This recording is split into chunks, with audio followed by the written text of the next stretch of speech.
দেশের বিভিন্ন জায়গায় বৃহস্পতিবার মাঝারি মাত্রার ভূমিকম্প অনুভূত হয়েছে।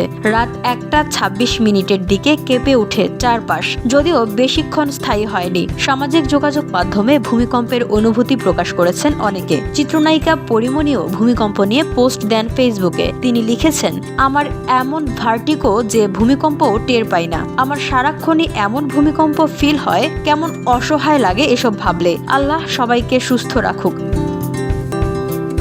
জানা গেছে, দীর্ঘদিন ধরেই ভার্টিগো রোগে আক্রান্ত পরিমণি। ভার্টিগো রোগের সমস্যা হলো মাথা ঘোরা বা আক্রান্ত ব্যক্তির চারপাশের পরিবেশ ঘুরছে এমন অনুভূতি। মাঝে মধ্যেই এই রোগের চিকিৎসা নিতে হাসপাতালে ছুটতে হয় তাকে। পরিমণির ভূমিকম্পের সেই পোস্টে তার সুস্থতা কামনা করেন ভক্ত অনুরাগীরা। সেই সঙ্গে নিরাপদে থাকার আহ্বানও জানান তারা।